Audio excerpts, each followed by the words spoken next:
नमस्कार, आप देख रहे हैं दूरदर्शन समाचार। आपके साथ मैं हूं पराक्रम सिंह शेखावत। बताएंगे आपको आज दिन भर से जुड़ी बड़ी और महत्वपूर्ण खबरें। समाचार की शुरुआत करेंगे सुर्खियों के साथ। प्रधानमंत्री मोदी, अमित शाह, राजनाथ सिंह की मौजूदगी में नितिन नवीन ने संभाली भाजपा अध्यक्ष पद की कमान। कहा, प्रधानमंत्री मोदी से मिली राष्ट्र सेवा की प्रेरणा। दोहराई 5 राज्यों के लिए आगामी विधानसभा चुनावों में पार्टी को विजयश्री दिलाने की प्रतिबद्धता।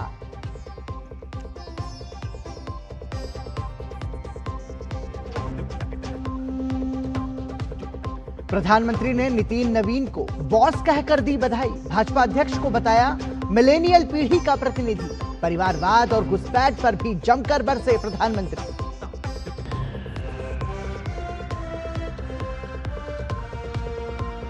दावोस में एआई और अर्थव्यवस्था पर आयोजित पैनल चर्चा में केंद्रीय मंत्री अश्विनी वैष्णव ने लिया हिस्सा। कहा, भारत एआई के क्षेत्र में दुनिया में अग्रणी। वर्ल्ड इकोनॉमिक फोरम के मंच पर दिखी भारत की धमक। इंडिया पवेलियन में उमड़ी वैश्विक निवेशकों की भीड़।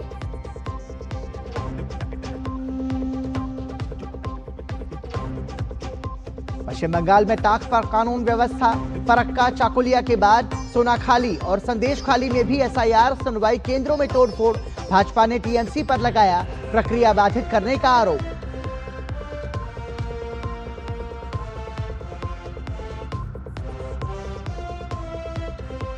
भारत के 8 मुख्य उद्योगों के संयुक्त सूचकांक आईसीआई दिसंबर 2025 में सालाना आधार पर 3.7% की वृद्धि दर्ज।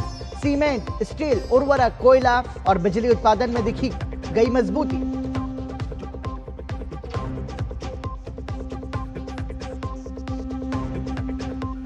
और लेह में खेलो इंडिया विंटर गेम्स का आगाज। उपराज्यपाल कविंदर गुप्ता ने किया उद्घाटन।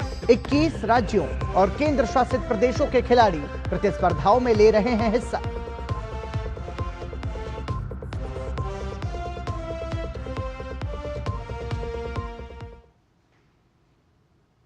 और सुर्खियों के बाद खबरों पर नजर विस्तार से। प्रधानमंत्री नरेंद्र मोदी की मौजूदगी में 45 वर्षीय नितिन नवीन ने भाजपा के राष्ट्रीय अध्यक्ष का कार्यभार ग्रहण किया। इस मौके पर प्रधानमंत्री ने कहा कि राष्ट्रीय अध्यक्ष की ताजपोशी भाजपा के भीतर लोकतंत्र और संगठनात्मक अनुशासन का प्रतीक है। प्रधानमंत्री नरेंद्र मोदी की मौजूदगी में 45 वर्षीय नितिन नवीन ने भाजपा के राष्ट्रीय अध्यक्ष का कार्यभार ग्रहण किया। संगठन पर्व की प्रक्रिया के तहत हुई नए राष्ट्रीय अध्यक्ष की ताजपोशी भाजपा के भीतर लोकतंत्र और संगठनात्मक अनुशासन का प्रतीक है, जिसका पालन प्रधानमंत्री स्वयं करते हैं और कहते भी हैं कि वे भाजपा कार्यकर्ता हैं और राष्ट्रीय अध्यक्ष उनके बॉस। लोगों को लगता होगा कि नरेंद्र मोदी देश के प्रधानमंत्री है, तीसरी बार प्रधानमंत्री बने, 50 साल की छोटी आयु में मुख्यमंत्री बन गए, 25 साल से लगातार हेड ऑफ द गवर्नमेंट रहे हैं। ये सब अपनी जगह पे हैं, लेकिन इन सबसे भी बड़ी चीज मेरे जीवन में है, मैं भारतीय जनता पार्टी का कार्यकर्ता हूं। ये सबसे बड़ा गर्व है। और जब बात पार्टी के विषयों को आती है, तब माननीय नितिन नवीन जी, मैं एक कार्यकर्ता हूं, वे मेरे बॉस हैं। भारत में बहुत सारे बदलाव देखने वाले मिलेनियम पीढ़ी के नितिन नवीन को पीएम मोदी ने युवा, ऊर्जा और भरपूर अनुभव वाला नेता बताया। उन्होंने कहा, खुद से बड़ा दल और दल से बड़ा देश भाजपा का संस्कार है और इसी भाव के साथ बीते 11 वर्षों में सरकार ने अनेक चुनौतियों पर विजय पाई है। उन्होंने घुसपैठियों को संरक्षण देने वाले राजनीतिक दलों से सभी को आगाह रहने को कहा और अर्बन नक्सल के अंतर्राष्ट्रीयकरण पर चिंता व्यक्त की। अर्बन नक्सल का दायरा इंटरनेशनल हो रहा है। अब देश समझ गया है अर्बन नक्सलों के कारनामे। भारत को नुकसान पहुंचाने के लिए अर्बन नक्सली लगातार कोशिशें कर रहे हैं, साजिशें कर रहे हैं।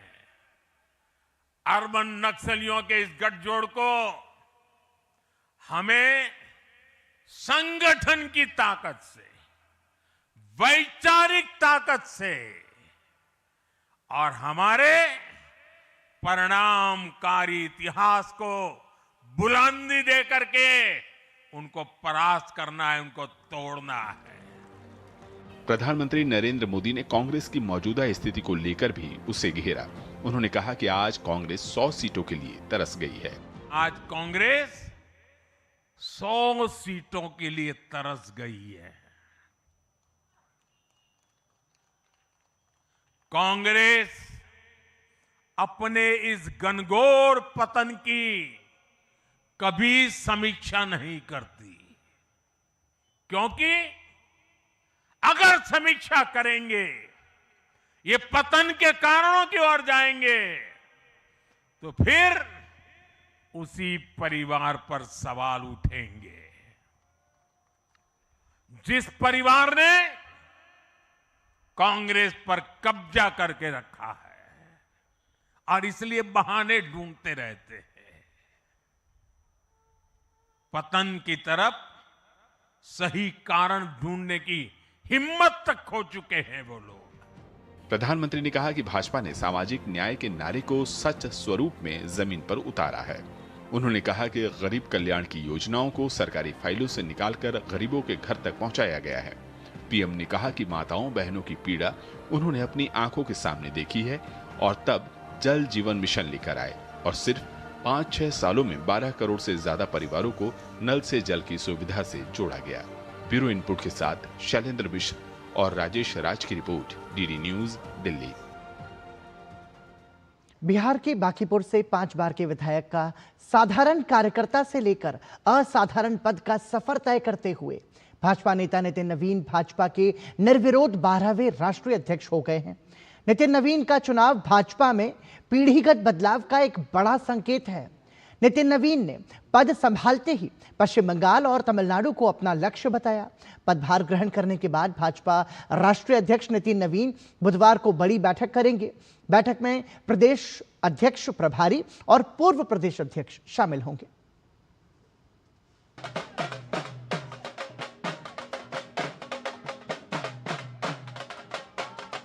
और आखिरकार नितिन नवीन के रूप में भाजपा को सबसे युवा अध्यक्ष मिल गया। नितिन नवीन के निर्विरोध भाजपा के 12वें राष्ट्रीय अध्यक्ष बनने पर दिल्ली मुख्यालय से लेकर पटना स्थित उनके आवास के बाहर भाजपा कार्यकर्ताओं ने जमकर जश्न मनाया। राष्ट्रीय अध्यक्ष का पदभार ग्रहण करने के बाद नितिन नवीन ने सभी कार्यकर्ताओं का आभार जताया। अपने पहले संबोधन में नितिन नवीन ने प्रधानमंत्री मोदी के नेतृत्व को सबके लिए मार्गदर्शक बताते हुए विकसित भारत के संकल्प को दोहराया। नए भाजपा अध्यक्ष ने आने वाले 5 राज्यों में चुनाव के लिए हर हाल में विजयश्री को अपना लक्ष्य बताया। सत्ता को सेवा का माध्यम बनाते हुए माननीय प्रधानमंत्री जी ने पिछले 25 वर्षों में जिस प्रकार से सरकार के मुखिया के रूप में गुजरात में और अब देश के प्रधानमंत्री के रूप में भारत के विकास में लगातार अब काम कर रहे हैं, निश्चित रूप से आपका प्रेरणादायी नेतृत्व हम जैसे नए कार्यकर्ताओं के लिए, हम जैसे पार्टी के कार्यकर्ताओं के लिए एक मापदंड है जिसको हम लोग निश्चित रूप से आपसे सीखते हैं। और मैं तो कहूंगा कि जिस सुशासन को मॉडल को आपने पूरे देश और विश्व में स्थापित किया है, अन्य सभी राज्य सरकारों को भी उस मॉडल के साथ काम करना चाहिए। अगले कुछ महीने में तमिलनाडु, असम, बंगाल, केरल और पुडुचेरी में चुनाव होने जा रहा है और वहां की डेमोग्राफी की पूरी चर्चा हो रही है। किस प्रकार से बदले हुए डेमोग्राफी में वहां चीजें बदल रही हैं और हमारे लिए अपने आप में एक चुनौती है, लेकिन हम पूरी तरह से आश्वस्त हैं कि भाजपा का कार्यकर्ता अपने संघर्ष और परिश्रम के बल पर इन 5 राज्यों में सशक्त भाजपा का नेतृत्व प्रदान करने जाएगा। नए भाजपा अध्यक्ष को लेकर भाजपा नेताओं और केंद्रीय मंत्रियों ने खुशी जाहिर की। नवीन युग प्रारंभ हुआ है, उनके नेतृत्व में भारतीय जनता पार्टी नई ऊंचाइयां प्राप्त करेगी। अब भारतीय जनता पार्टी का हर कार्यकर्ता सोचता है कि एक दिन हम बूथ अध्यक्ष से राष्ट्रीय अध्यक्ष भी बन सकते हैं और किसी भी सर्वोच्च पद पर वो पहुंच सकते हैं, क्योंकि भारतीय जनता पार्टी में परिवारवाद नहीं है। आज भारतीय जनता पार्टी ही है कि एक छोटा सा कार्यकर्ता आज राष्ट्रीय अध्यक्ष के पद पे बैठा है।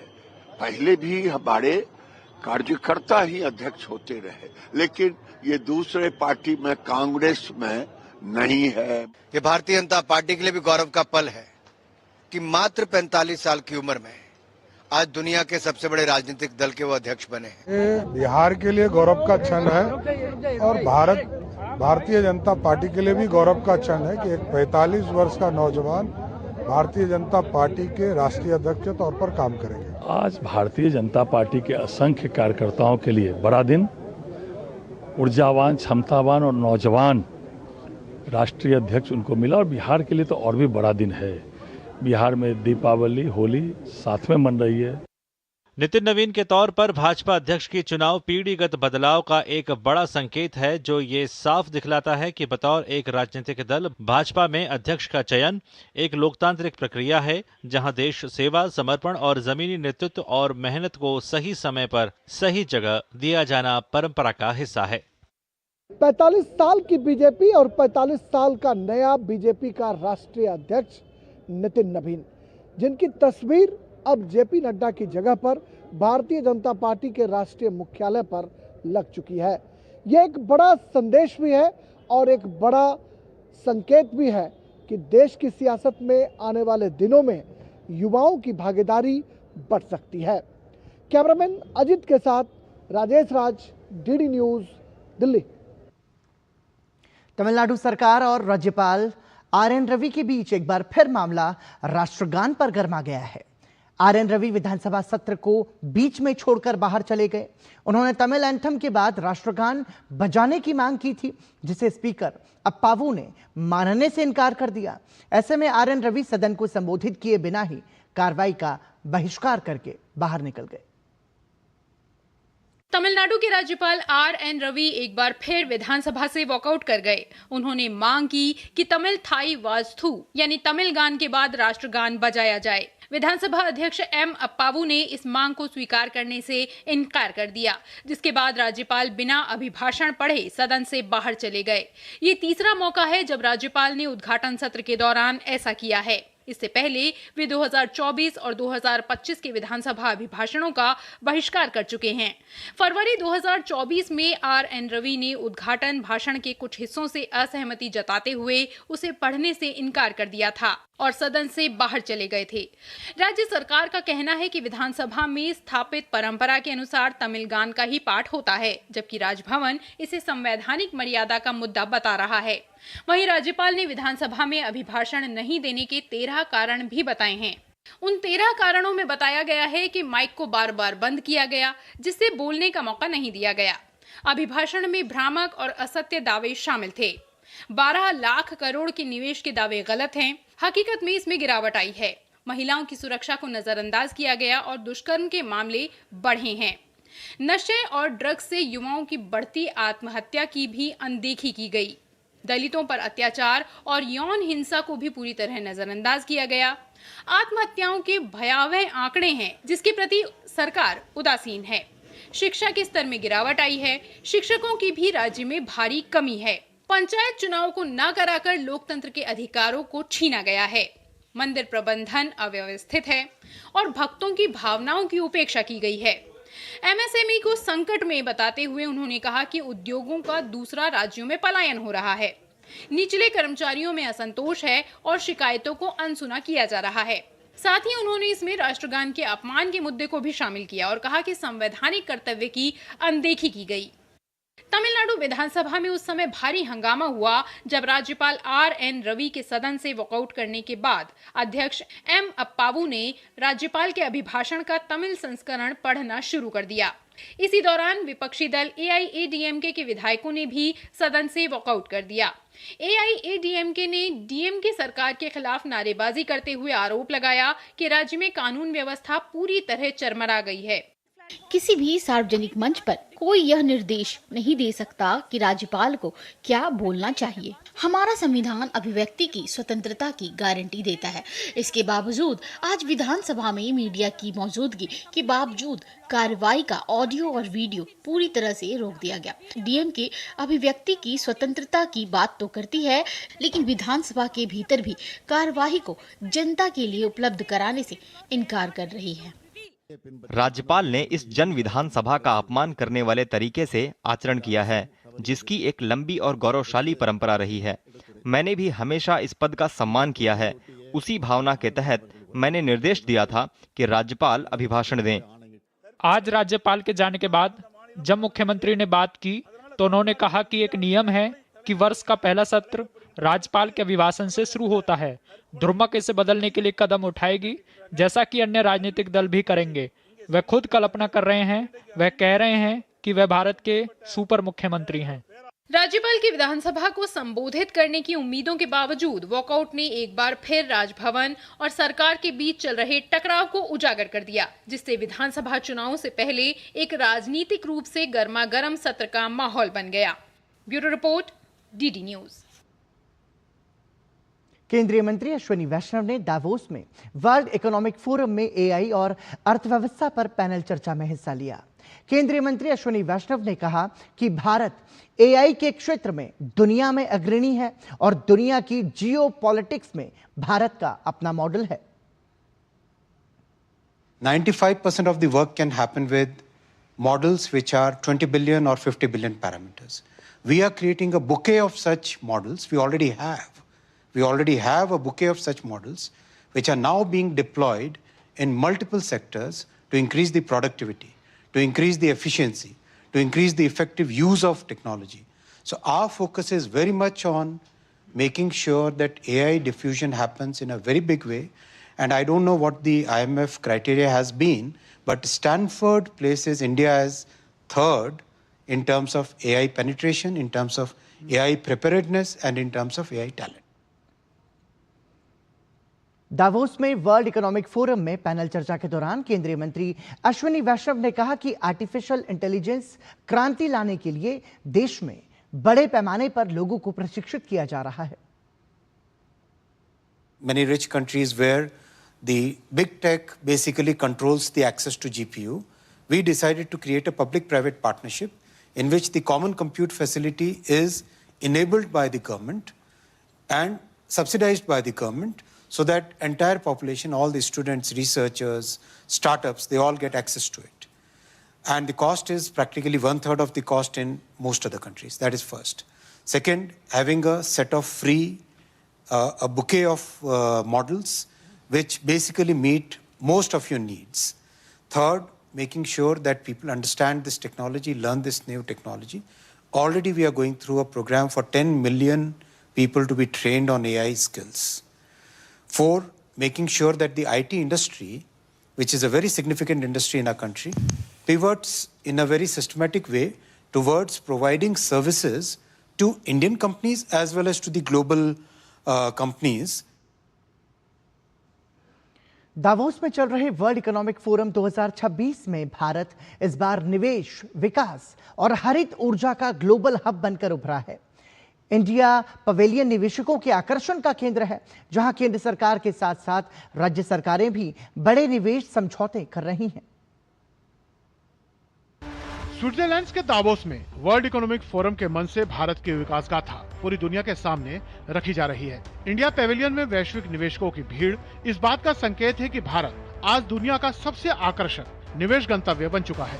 केंद्रीय नवीन एवं नवीकरणीय ऊर्जा मंत्री प्रहलाद जोशी ने भारतीय पेविलियन का उद्घाटन किया। सम्मेलन के पहले ही दिन भारत ने वैश्विक मंच पर अपनी मजबूत मौजूदगी दर्ज कराई।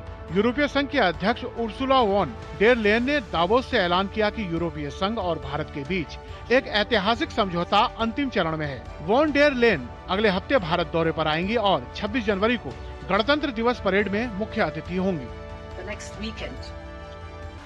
हमने बहुत देशों के साथ समझौते किए हैं, अभी भी काम करना बाकी है। हम एक ऐतिहासिक व्यापार समझौते की कगार पर हैं। ऐसा समझौता जो 2 अरब लोगों के लिए बाजार क्रिएट करेगा। और ये वैश्विक जीडीपी का लगभग 1/4 हिस्सा है। 2 billion people. मध्य प्रदेश सरकार ने गूगल एशिया पैसिफिक के अध्यक्ष संजय गुप्ता से आईटी, ITES और डेटा सेंटर परियोजनाओं पर चर्चा की। साथ ही एवरस्टोन ग्रुप और क्रेनसेंट एंटरप्राइजेस के साथ ऑटोमोबाइल, ईवी, रिन्यूएबल एनर्जी और लॉजिस्टिक्स सेक्टर में निवेश को लेकर बातचीत हुई। आंध्र प्रदेश के मुख्यमंत्री चंद्रबाबू नायडू ने CII के ब्रेकफास्ट सेशन में कहा कि ग्लोबल कॉम्पिटिटिव सेंटर्स का बड़ा हिस्सा भारत में है और आने वाले समय में दुनिया ज्ञान आधारित अर्थव्यवस्था के लिए भारत पर निर्भर होगी। वहीं असम के मुख्यमंत्री हिमंता बिस्वा शर्मा ने कहा कि प्रधानमंत्री नरेंद्र मोदी के नेतृत्व में भारत तीसरी सबसे बड़ी अर्थव्यवस्था बनने की ओर तेजी से बढ़ रहा है और असम देश की सबसे तेजी से बढ़ती अर्थव्यवस्थाओं में शामिल है। गुजरात के उप मुख्यमंत्री हर्ष सांघवी ने कहा कि वर्ल्ड इकोनॉमिक फोरम में भारत का सबसे बड़ा और प्रभावशाली प्रतिनिधिमंडल मौजूद है और गुजरात AI, डिफेंस, टेक्सटाइल और GCC जैसे क्षेत्रों में नए निवेश अवसर तलाश रहा है। केंद्रीय मंत्री प्रहलाद जोशी ने कहा कि आज भारत दुनिया का सबसे आकर्षक निवेश गंतव्य बन चुका है। आज यहाँ मौजूद हर कोई भारत के पेविलियन को देखने आना चाहता है क्योंकि यह निवेश के लिए दुनिया का सबसे आकर्षक गंतव्य बनकर उभरा है। भारत की विकास गाथा आकार ले रही है, लेकिन इसे वास्तव में साकार और प्रदर्शित करने के लिए केवल हरित ऊर्जा और सुदृढ़ बुनियादी ढांचे के लिए ही 350 अरब डॉलर से अधिक की आवश्यकता है। नागरिक उड्डयन मंत्री राम मोहन नायडू ने बताया कि भारत दुनिया का तीसरा सबसे बड़ा घरेलू एविएशन मार्केट है। हम दुनिया का तीसरा सबसे बड़ा घरेलू विमानन बाजार है। अगले 5 वर्षों में 50 नए हवाई अड्डे बनाने की हमारी योजना है और 2047 तक जब हम एक विकसित भारत देखना चाहते हैं, तब तक देश में कुल हवाई अड्डों की संख्या 350 तक पहुंचाने का लक्ष्य है। महाराष्ट्र सरकार ने दावोस के पहले ही दिन 14.5 लाख करोड़ रुपए के रिकॉर्ड निवेश समझौते किए, जिससे 15 लाख से ज्यादा रोजगार मिलने की उम्मीद है। मुख्यमंत्री देवेंद्र फडणवीस ने AI, ग्रीन एनर्जी और क्वांटम कंप्यूटिंग जैसे भविष्य के क्षेत्रों पर वैश्विक कंपनियों से बातचीत की। कुल मिलाकर दावोस में भारत सिर्फ संवाद नहीं कर रहा, बल्कि निवेश, विश्वास और विकास का स्पष्ट संदेश दे रहा है कि भारत तैयार है आगे बढ़ने के लिए। Bureau report, DD news. Paschim Bengal में SIR पर सियासी बवाल जारी है। SIR सुनवाई के दौरान बासंती के सोनाखाली और संदेशखाली में SIR केंद्र पर तृणमूल समर्थकों ने तोड़फोड़ कर दी। इस बीच मुर्शिदाबाद के बेलडांगा में हुई हिंसक घटनाओं पर कलकत्ता हाईकोर्ट ने कड़ा रुख अपनाते हुए केंद्रीय बलों की तैनाती की बात कही है। पश्चिम बंगाल में SIR प्रक्रिया को लेकर विवाद लगातार गहराता जा रहा है। फरक्का और चाकुलिया के बाद अब बासंती के सोनाखाली में एक बार फिर SIR सुनवाई केंद्र में तोड़फोड़ और उपद्रव की तस्वीरें सामने आई हैं। पुलिस की मौजूदगी में ही प्रदर्शनकारियों ने कुर्सियां और मेजें तोड़नी शुरू कर दी, जिसके बाद हालात बिगड़ते देख प्रशासन को सुनवाई प्रक्रिया तत्काल रोकनी पड़ी। स्थिति पर नियंत्रण बनाए रखने के लिए मौके पर बारुईपुर पुलिस जिले के SDPO के नेतृत्व में भारी पुलिस बल तैनात कर दिया गया है।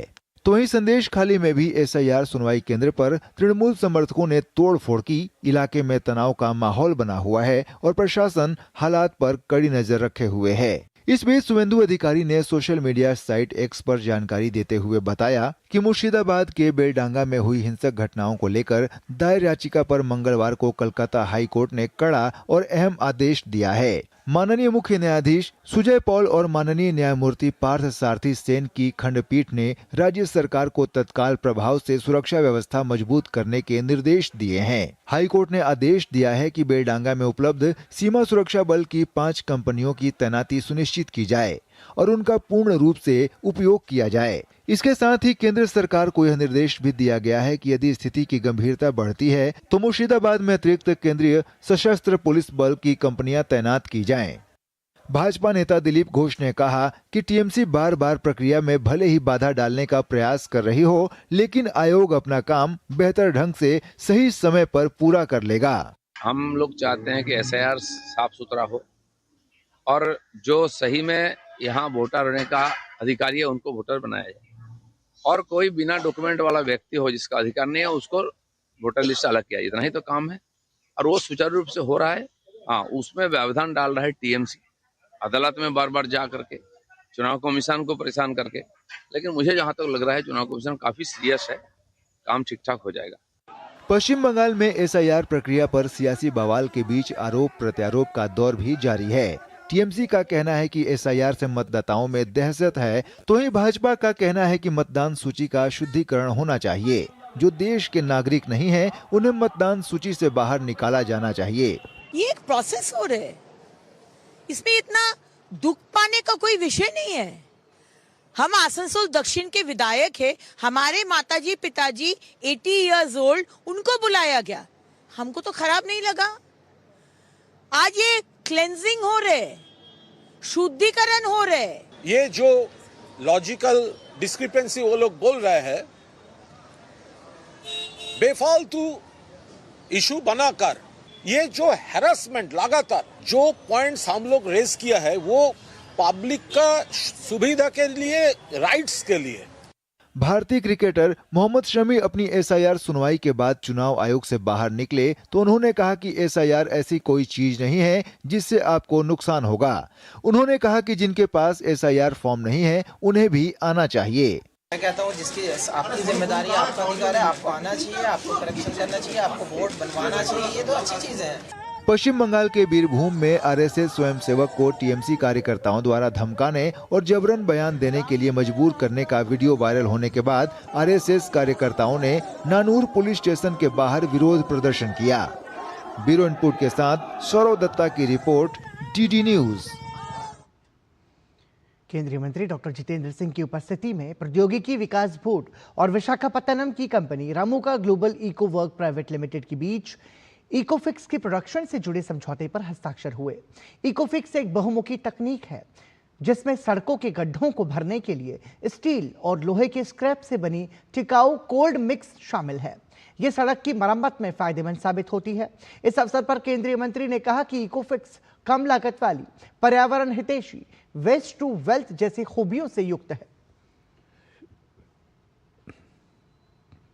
One of the advantages is sustainability, the other is the cost, as was being mentioned even in the video, nearly 15-20% lower cost. Third is the environment friendly, because we talk these days. So what better than that?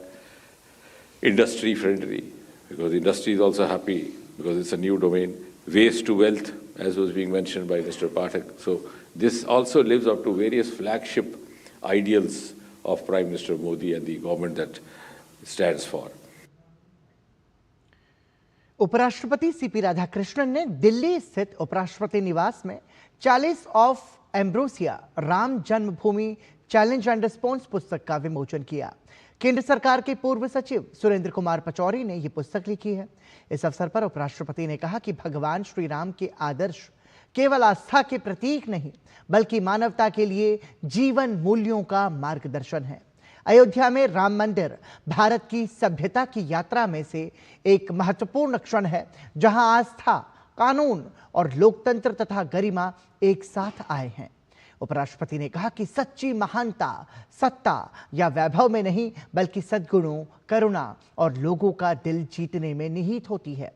उपराष्ट्रपति ने नागरिकों से आह्वान किया कि वो श्री राम के इन कालजयी मूल्यों को अपने जीवन में आत्मसात करें।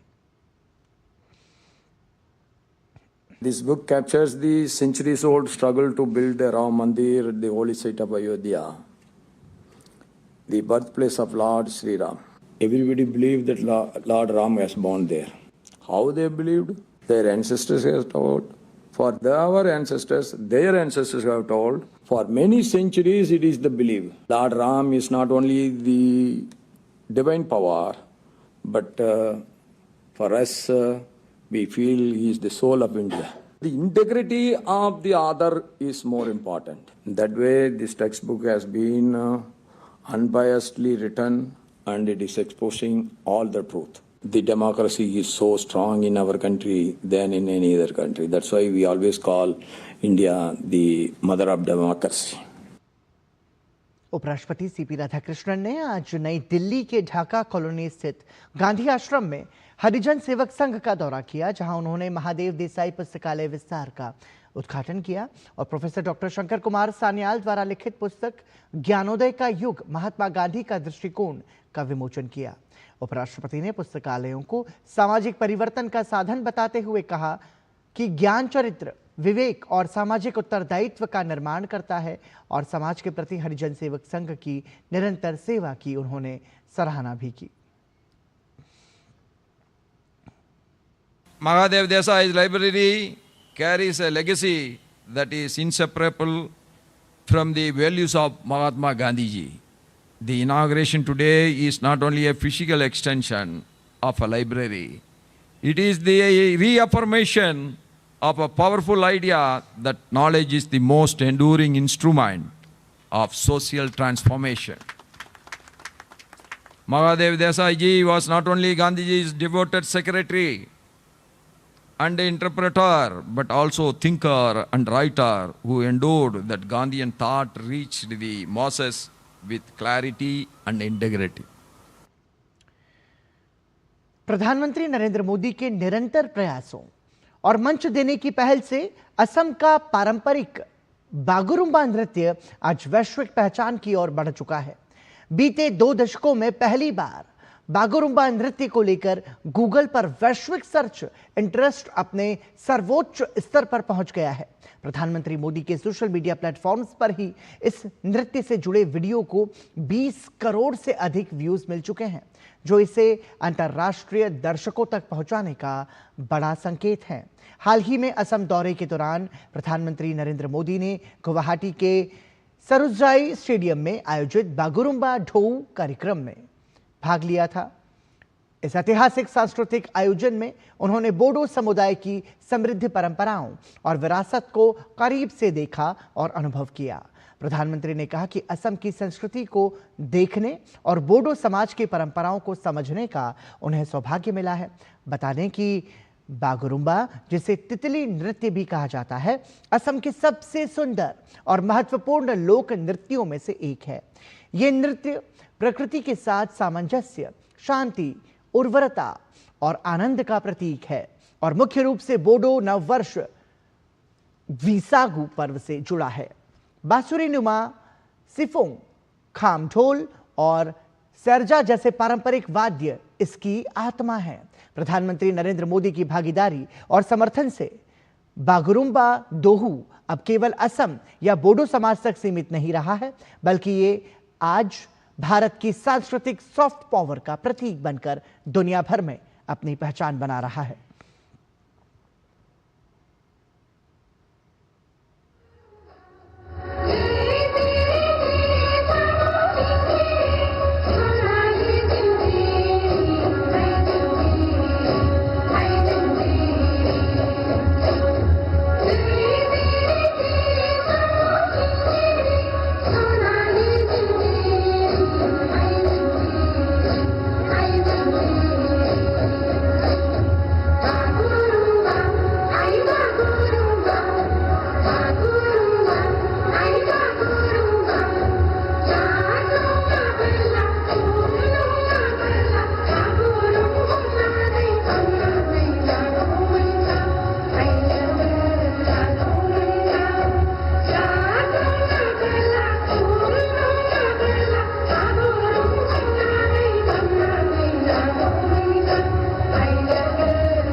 सुप्रीम कोर्ट ने अपने एक आदेश में साफ किया है कि केंद्र सरकार के अधिकारियों के खिलाफ भ्रष्टाचार के मामले में एफआईआर या चार्जशीट दायर करने के लिए राज्य की पुलिस को सीबीआई से पूर्व अनुमति लेना अनिवार्य नहीं है।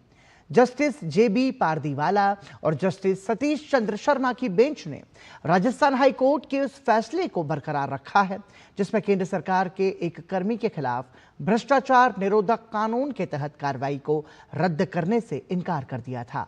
सुप्रीम कोर्ट ने कहा कि राजस्थान के एंटी करप्शन ब्यूरो के पास पीसी एक्ट के तहत आपराधिक मामला दर्ज करने का अधिकार है, भले ही आरोपी केंद्र सरकार का कर्मचारी हो।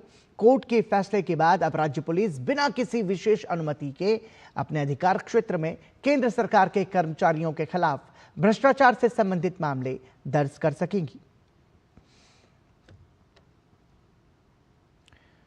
भारत राष्ट्र समिति के कार्यकारी अध्यक्ष के.टी. रामाराव ने मुख्यमंत्री रेवंत रेड्डी के नेतृत्व वाली कांग्रेस पार्टी सरकार पर गंभीर आरोप लगाए हैं। फोन टैपिंग मामले में पूर्व मंत्री हरीश राव से एसआईटी की पूछताछ को लेकर केटीआर ने इसे निष्पक्ष जांच नहीं बल्कि एक राजनीतिक रूप से प्रेरित कार्रवाई करार दिया। तेलंगाना भवन में मीडिया से बातचीत करते हुए केटीआर ने कहा कि बीआरएस इस मामले में न्याय की लड़ाई लड़ेगी और जरूरत पड़ी तो वो हाईकोर्ट से लेकर सुप्रीम कोर्ट तक भी जाएंगे। उन्होंने ये भी आरोप लगाया कि कांग्रेस पार्टी ने अपने चुनावी वादों को पूरा किए बिना ही विपक्षी नेताओं को निशाना बनाना शुरू कर दिया है। केटीआर ने सिंगरेनी टेंडर घोटाले का भी मुद्दा उठाया और कहा कि इस पूरे मामले की निष्पक्ष जांच होनी चाहिए।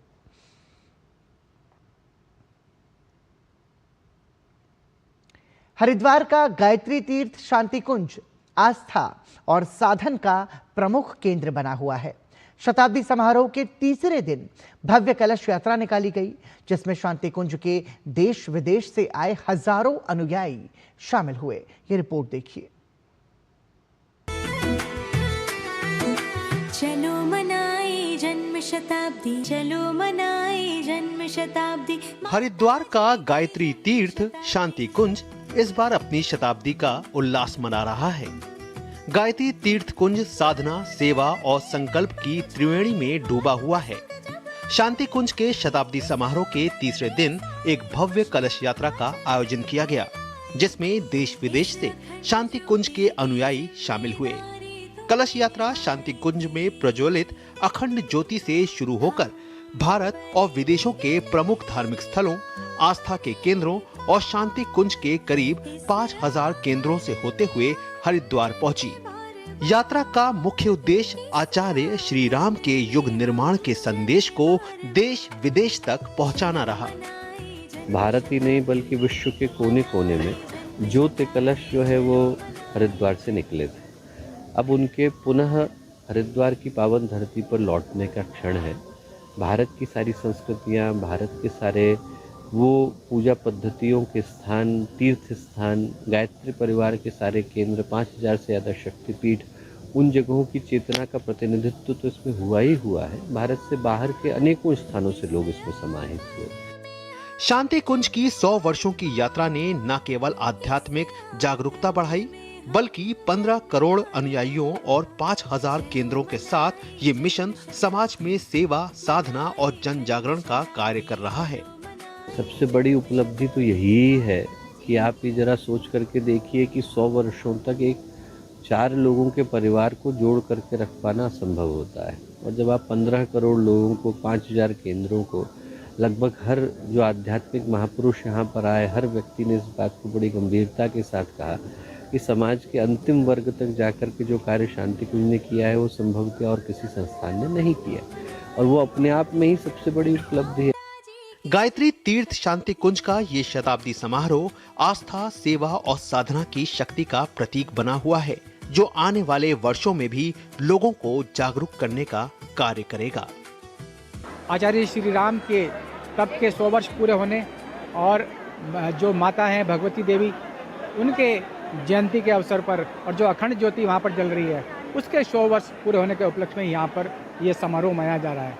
आज यहाँ पर हजारों की संख्या में उनके साधक जुटे हैं, जो एक सप्ताह तक शांति कुंज के इस शताब्दी समारोह में शामिल होंगे। Devendra Sharma, DD news, Haridwar. और अब बात हमारे इंस्पायरिंग इनोवेटर्स की। आज के हमारे इनोवेटर्स हैं ब्लाइंड विजन के फाउंडर्स, जिन्होंने आर्टिफिशियल इंटेलिजेंस और विजुअल लर्निंग जैसी अत्याधुनिक टेक्नोलॉजी का उपयोग करके दृष्टिबाधित व्यक्तियों के लिए न केवल उपयोगी बल्कि सुलभ उत्पाद विकसित किए हैं। इन उत्पादों के माध्यम से उन्होंने दृष्टिहीनों के जीवन को सरल, सुरक्षित और आत्मनिर्भर बनाने में महत्वपूर्ण योगदान दिया है। उनके इनोवेशन से दृष्टिबाधित दिव्यांगों के जीवन को अधिक आसान, सुरक्षित और आत्मनिर्भर बनाने में मदद मिल रही है।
गुमशुदा थी जिंदगी जब, शून्य में अंधकारों में जोत बनकर आए हैं वो जीवन के बागानों में। इंस्पायरिंग इनोवेटर्स, और आज के हमारे इंस्पायरिंग इनोवेटर है ब्लाइंड विजन फाउंडेशन के founder. It all started when we realized that my sister who had diabetes and she lost her vision due to diabetic retinopathy and doctors couldn't do much about it. So we thought, why not we use the technologies like artificial intelligence, machine learning to put a device together. India is the capital for visual impairments. There are 1.6 million children in blind schools.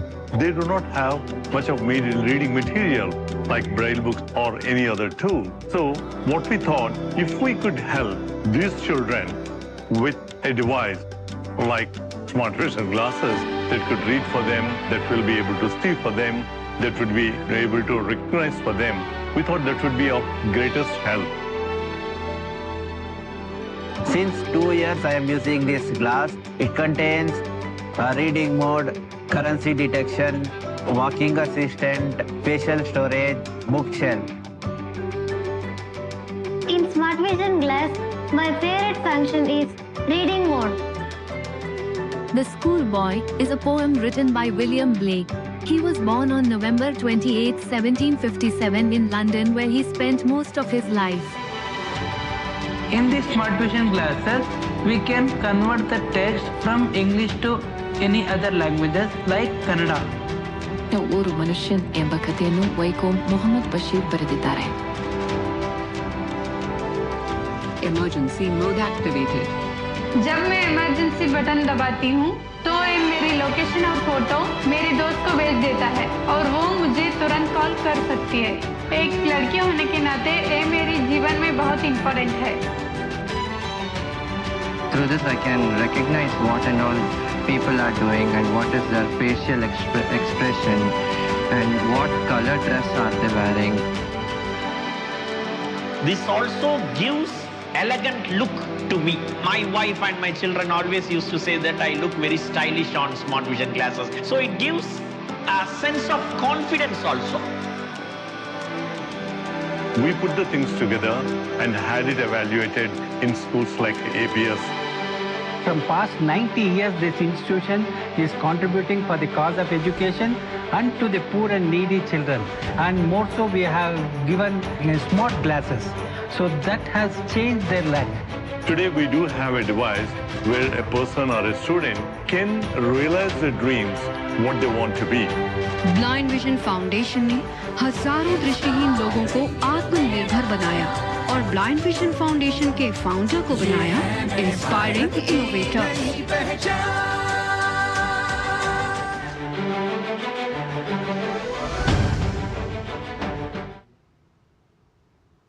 तो ऐसी पहले अंधेरों में रोशनी का काम करती हैं। और आइए बढ़ते हैं आगे। हाल ही में प्रधानमंत्री नरेंद्र मोदी द्वारा उद्घाटित वंदे भारत स्लीपर ट्रेन को यात्रियों से जबरदस्त प्रतिक्रिया मिली है।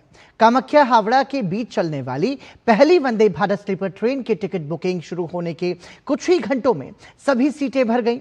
ये ट्रेन 22 जनवरी 2026 से कामाख्या और 23 जनवरी से हावड़ा से अपनी पहली व्यावसायिक यात्रा शुरू करेगी। 19 जनवरी को सुबह 8 बजे शुरू हुई टिकट बुकिंग 24 घंटे से भी कम समय में पूरी तरह समाप्त हो गई।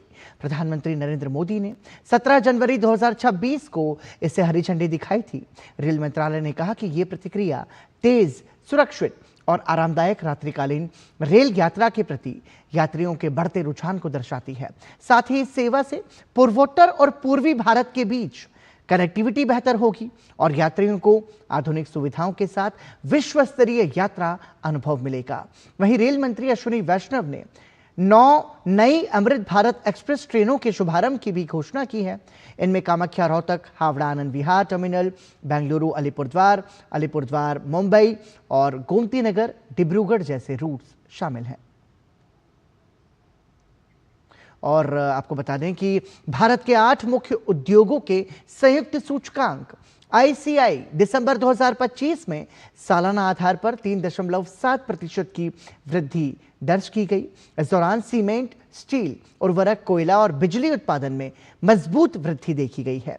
ये जानकारी वाणिज्य मंत्रालय द्वारा मंगलवार को जारी किए गए डेटा से सामने आई। दिसंबर में सीमेंट उत्पादन में 13.5% की वृद्धि देखी गई, जबकि अप्रैल से दिसंबर 2025 तक की संचयी वृद्धि दर 8.8% रही। दिसंबर में स्टील उत्पादन में 6.9% की वृद्धि हुई। वहीं अप्रैल से दिसंबर 2025 तक की संचयी वृद्धि दर 9.5% रही। दिसंबर में बिजली उत्पादन में 5.3% की वृद्धि हुई और अप्रैल से दिसंबर की अवधि में 0.3% की बढ़ोतरी दर्ज की गई। नवंबर 2025 में औद्योगिक उत्पादन सूचकांक ने 6.7% की वृद्धि दर्ज की, जो पिछले वर्ष की समान अवधि में 5% थी। मैन्युफैक्चरिंग क्षेत्र में नवंबर 2025 में 8% की मजबूत वृद्धि हुई और इस दौरान मैन्युफैक्चरिंग के 23 में से 20 उद्योग समूहों ने सकारात्मक वृद्धि दर्ज की। यह आंकड़ा भारत की औद्योगिक क्षेत्र में सुधार की ओर इशारा करता है, जो आगामी महीनों में आर्थिक विकास को गति दे सकता है। गन्ने की अधिक आपूर्ति और बेहतर पैदावार के चलते भारत का चीनी उत्पादन 2025-26 सत्र में 15 जनवरी तक सालाना आधार पर 22% बढ़कर 159 लाख टन हो गया है। भारतीय चीनी एवं बायो ऊर्जा विनिर्माता संघ यानी इस्मा ने मंगलवार को इस बढ़ोतरी की जानकारी दी। इस्मा के एक बयान के अनुसार पिछले साल इसी अवधि में उत्पादन 1.3 करोड़ टन था। संगठन ने बताया कि इस वर्ष 15 जनवरी तक लगभग 518 चीनी मिलें चालू थीं, जबकि पिछले वर्ष यह संख्या 500 थी। भारत में चीनी का सत्र अक्टूबर से सितंबर तक चलता है। इस वर्ष सबसे बड़े उत्पादक राज्य महाराष्ट्र में चीनी उत्पादन 51% बढ़कर 42.7 लाख टन से 64.5 लाख टन हो गया। उत्तर प्रदेश में उत्पादन 42.8 लाख टन से बढ़कर 46 लाख टन हुआ, जबकि कर्नाटक का उत्पादन सालाना आधार पर 27.5 लाख टन से बढ़कर 31 लाख टन हो गया है। इस्मा ने बताया कि गन्ने की पर्याप्त उपलब्धता, बेहतर पैदावार और प्रमुख उत्पादक क्षेत्रों में सुचारू कामकाज के कारण 2025-26 के सत्र में भारत के चीनी क्षेत्र ने अब तक स्थिर प्रगति की है।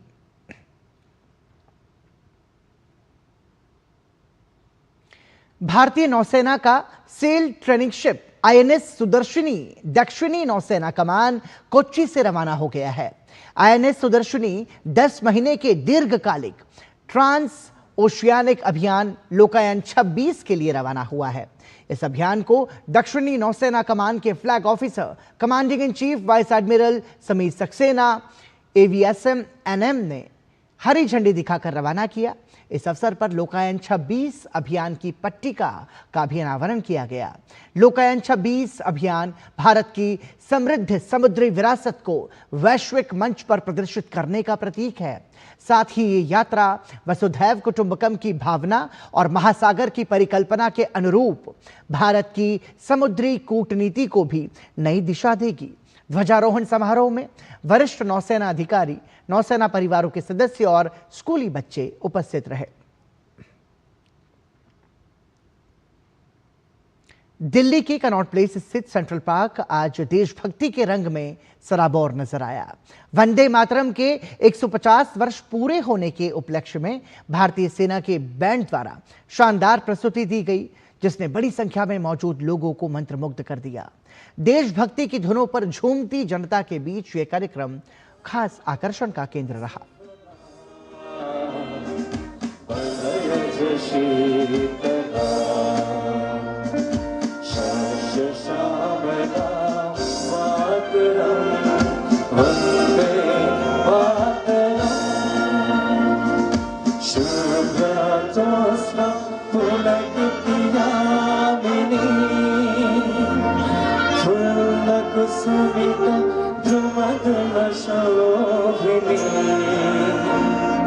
सुहासिनी सुमधुर भाषिणी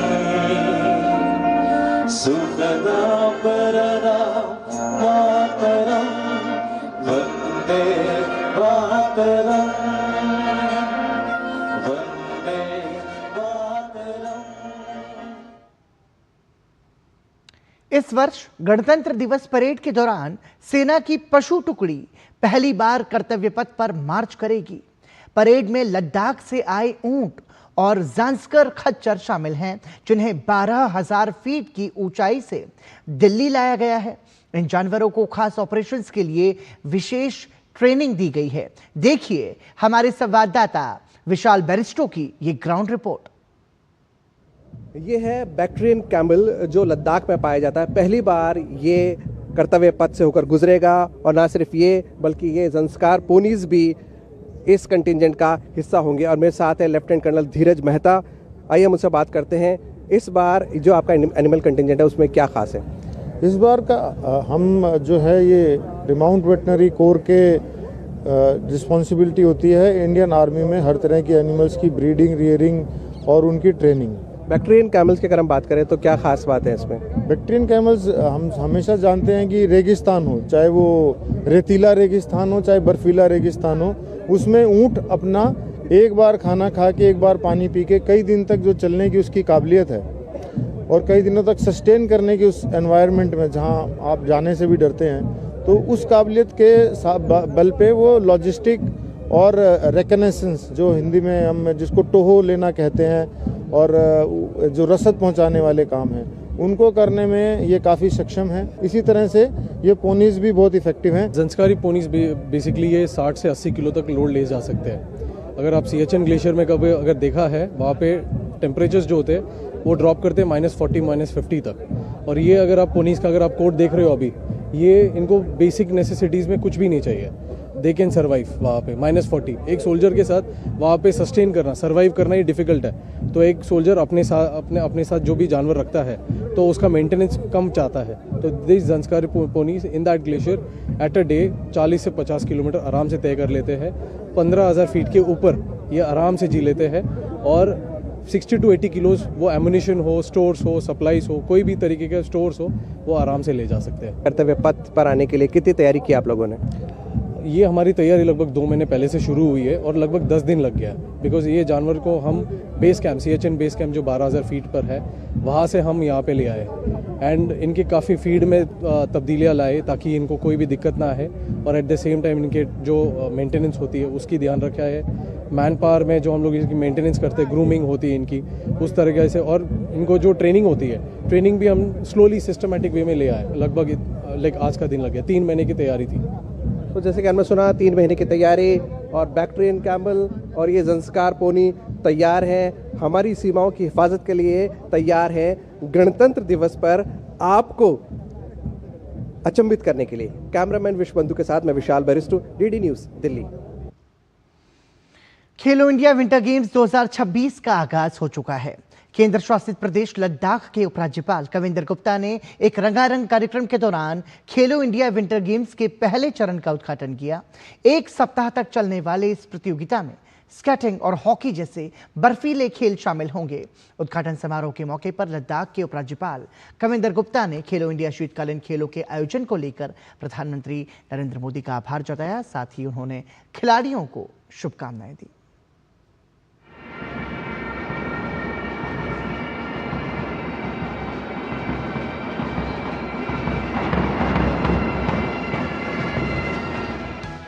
खेलो इंडिया विंटर गेम्स 2026 का आगाज हो चुका है। केंद्र शासित प्रदेश लद्दाख के उपराज्यपाल कविंदर गुप्ता ने एक रंगारंग कार्यक्रम के दौरान खेलो इंडिया विंटर गेम्स के पहले चरण का उद्घाटन किया। 1 सप्ताह तक चलने वाले इस प्रतियोगिता में स्केटिंग और हॉकी जैसे बर्फीले खेल शामिल होंगे। उद्घाटन समारोह के मौके पर लद्दाख के उपराज्यपाल कविंदर गुप्ता ने खेलो इंडिया शीतकालीन खेलों के आयोजन को लेकर प्रधानमंत्री नरेंद्र मोदी का आभार जताया। साथ ही उन्होंने खिलाड़ियों को शुभकामनाएं दी। पिछले 3 वर्षों से लगातार खेलो इंडिया विंटर गेम्स की होस्टिंग करना लद्दाख के लिए गर्व की बात है। ये इस बात का प्रमाण है कि देश ने लद्दाख की कैपेबिलिटी, कमिटमेंट और इवेंट मैनेजमेंट स्किल्स पर एक बार फिर से भरोसा जताया है। इस वर्ष खेलो इंडिया विंटर गेम्स 7 दिनों तक आयोजित किए जा रहे हैं, जिनका शुभारंभ आज से हो रहा है और समापन भारत के गणतंत्र दिवस 26 जनवरी के पावन अवसर पर होगा। यह तीसरी बार है जब लद्दाख खेलो इंडिया विंटर गेम्स का आयोजन कर रहा है। इस बार देश भर से 1000 से अधिक खिलाड़ी बर्फीले मैदान पर अपने खेल के हुनर का प्रदर्शन करेंगे। लेह के कई स्थानों पर आयोजित होने वाले इन खेलों में स्पीड स्केटिंग और शॉर्ट ट्रैक स्केटिंग के अतिरिक्त इस संस्करण में फिगर स्केटिंग जैसे ओलंपिक खेल को भी शामिल किया गया है। प्रतियोगिता का समापन 26 जनवरी को होगा। बर्फ से ढके हिमालय के बीच लेह आज खेलों और जोश का केंद्र बन गया। शानदार माहौल में खिलाड़ियों ने अपनी ताकत का उम्दा प्रदर्शन दिखाया, जिससे विंटर स्पोर्ट्स का नया जोश देखने को मिला। कठिन मौसम में होने वाले ये मुकाबले भारत के विंटर स्पोर्ट्स में बढ़ते आत्मविश्वास और आगे की राह को दिखाते हैं। कैमरामैन जगमोहन के साथ अभिषेक प्रसाद, डीडी न्यूज, लेह। और इसी के साथ समाचार में अभी के लिए इतना ही। दीजिए अनुमति। नमस्कार।